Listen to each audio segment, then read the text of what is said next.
शरद पवार की राजनीति, उनके तौर तरीके, उनके जो बयान आते रहते हैं, उनको लेकर के हम इत्तेफ़ाक रखें ना रखें, लेकिन कभी-कभी तो काम की बात कह देते हैं। करीब 8-10 महीने पहले उन्होंने एक बयान दिया था। उन्होंने कहा था कि आज कांग्रेस की हालत ऐसी हो गई है, जैसे एक ज़मींदार का सब कुछ लुट-पिट जाता है, हवेली बचती है और उस हवेली की मरम्मत भी वो नहीं कर पाता है। और जितना जल्दी कांग्रेस इस चीज़ को स्वीकार कर लेगी, उतना वो सुधार के रास्ते पर आगे बढ़ सकती है। तो ये कांग्रेस से निकलने वाले चेहरे हैं, चाहे शरद पवार हो, वाईएसआर जगन मोहन रेड्डी हो, चाहे आपके चंद्रशेखर राव हों, ममता बनर्जी हों, ये सारे कांग्रेस से ही निकले हैं और अलग-अलग राज्यों में या तो चीफ मिनिस्टर हैं या कभी चीफ मिनिस्टर रहे हैं। तो ऐसी हालत में ये सब आज कांग्रेस के ही खिलाफ राजनीति क्यों कर रहे हैं और कांग्रेस की जो लीडरशिप है आज की, उसे एक्सेप्ट करने को तैयार क्यों नहीं? क्योंकि हमने देखा है इस 5 महीने की जोड़ो-तोड़ो यात्रा में भी शरद पवार भी नहीं आए, उद्धव ठाकरे एनडीए के गठबंधन में हैं, वो भी नहीं आए। ममता बनर्जी का तो प्रश्न ही पैदा नहीं होता, वो तो मुंबई गई थी तो उन्होंने तो बहुत बड़े सवाल खड़े कर दिए थे। इनके नेतृत्व के तौर तरीकों पर, यूपीए पर भी सवाल खड़े कर दिए थे। चंद्रशेखर राव ने दूरी बनाए रखी।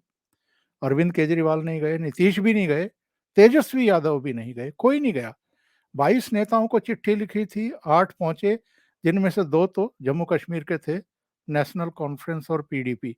6 बाहर के आए थे, उनमें 1 डी राजा भी थे। तो कोई भी इनको एक्सेप्ट करने को तैयार क्यों नहीं है भाऊ आज की तारीख में? आपको फिर मुझे कुछ किस्से याद आते हैं। लोगों को लगता है कि हाँ, भाऊ को ये अजीब बातें कैसे याद आती है। आपको जी। याद है वो शोले का एक बहुत जाना माना, आज भी 50 साल बाद भी याद करते हैं कि वो पानी की टंकी पर पड़ जाता है, धर्मेंद्र चढ़ जाता है और नाटक करता है हाँ, हाँ। हेमा मालिनी से शादी के लिए, और सब भीड़ इकट्ठा हो जाती है, ये है वो है। हाँ, वो बोलते हैं बसंती शादी नहीं करेगी तो मैं खुद ही जाऊंगा वगैरह वगैरह, नाटक करता है। और अमिताभ बोलता है नाटक कर रहा है साला। याद है आपको? जी। तो वो जो वीरू धर्मेंद्र है टंकी पर चढ़ा हुआ, वहां राहुल गांधी को देखकर सोच लो आप। तो आखिर में सब लोग मौसी पर दबाव लाते हैं। हेमा मालिनी की जो मौसी है, तो मौसी बोल देती है हाँ नीचे उतर जा बेटे, मैं तैयार हूं। तो बीरू क्या जवाब देता है याद है आपको? वो बोलता है मौसी से कौन शादी करेगा। तो वीरू का मतलब कौन है? ममता बनर्जी। वीरू का मतलब है जगन मोहन रेड्डी। वीरू का मतलब है चंद्रशेखर राव। वीरू का मतलब है नीतीश कुमार। वो बोलते हैं बुढ़िया से शादी, राहुल से शादी कौन करेगा। सही। याद आ गए? वो सिचुएशन देखो आप। वो बहुत मजाकिया सिचुएशन में वो बनाया है, लेकिन पूरी कांग्रेस की आज की पॉलिटिक्स है, कांग्रेस के ही टुकड़े कांग्रेस के साथ आने के लिए क्यों राजी नहीं है। ये वो तो बोलते ये तो बुढ़ी कर दी है राहुल गांधी ने, कांग्रेस को इतनी बुढ़िया कर दिया, इससे साथ शादी कौन करेगा। इससे अच्छा है कि हम बंगाल में रहे, हम आंध्र में रहे, हम तेलंगाना में रहे, हम बिहार में रहे, राहुल के साथ नहीं आएंगे।